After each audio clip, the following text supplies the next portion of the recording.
I now recognize myself for an opening statement. Good afternoon. Again, thank you for joining us today. Today, the subcommittee will examine a serious growing threat to public safety and the rule of law: the issuance of non-domiciled commercial driver's license to illegal aliens unlawfully present in the United States. Commercial truck drivers are the backbone of the American economy.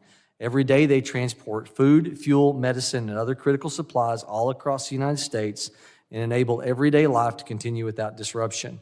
Currently, federal law, individual states are responsible for issuance of CDLs, but they must do so in strict compliance with the standards set by the Federal Motor Carrier Safety Administration. The FMCSA requires that for a state to issue a non-domiciled CDL, they must require the individual be legally present in the United States and meet minimum standards for testing, identity, and verification. The FMCSA also recognizes that non-citizens have a basic understanding of the English language to read and understand road signs. Yet recent Department of Transportation audits have revealed alarming failures by many states to comply with these requirements. For example, in Illinois, 1 in 5 non-domicile CDLs failed to meet federal standards. Last November, the Department of Transportation found that California had illegally issued 17,000 non-domiciled CDLs. That California had illegally issued 17,000 non-domiciled CDLs. A 2025 audit by FMCSA found that over 50% of the non-domiciled CDLs issued by the state of New York were in violation of federal law. As President Trump highlighted in his State of the Union address last week, this issue has seen real and devastating consequences.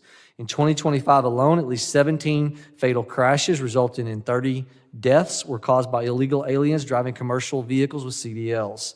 One of the most tragic examples was a crash in St. Lucie County, Florida. Lucie County, Florida. Am I saying that correctly? Sheriff, is that correct?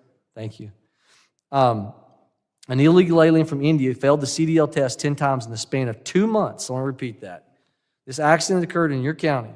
An illegal alien from India who failed a CDL test 10 times in the span of 2 months in the state of Washington managed to obtain his license, however, in California.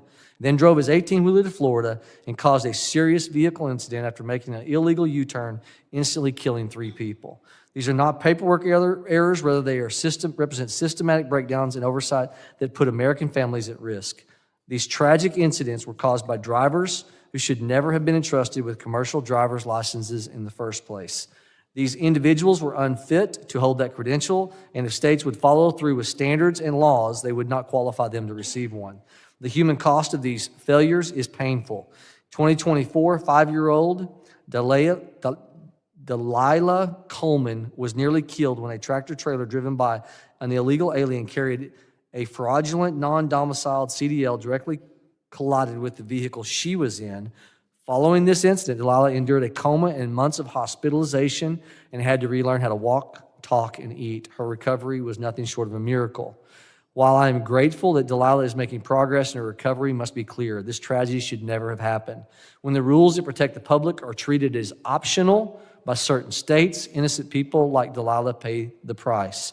You do not have to be a scholar to understand what a bad actor could do with a 40-ton tractor trailer, especially one hauling hazardous cargo onto highways. In the wrong hands, that vehicle is not just a truck, it's a weapon capable of threatening public safety and national security. This trend is a direct consequence of former President Biden's open border policy. President Biden claimed to have created more than 870,000 new CDL holders in his first year in office. The non-domiciled element, absolutely a part of that. 870,000 in 1 year. In contrast, the Trump administration has been working diligently to combat this issue, taking several critical steps in recent months to restore accountability and compliance with federal laws. This includes a final rule issued in February by the Department of Transportation, significantly tightens eligibility standards for receiving non-domiciled commercial driver's licenses. Additionally, the Department of Homeland Security has increased its coordination with many states, looking to crack down on illegal aliens driving commercial vehicles, launching several successful operations in Indiana and my home state of Oklahoma, also Texas and Wyoming, to name a few.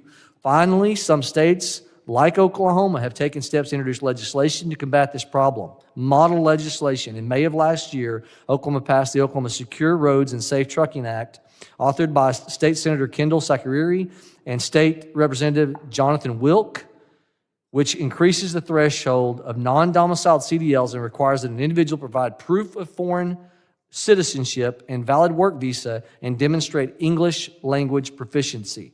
It's my hope that all states follow the footsteps of Oklahoma as they look to solve this issue. Just as a side note, as Mr. Tipton is going to testify here shortly, 500 people were positioned to be removed, found in a September analyzation of a way stations, Western Oklahoma I-40, of being in violation of FMCSA.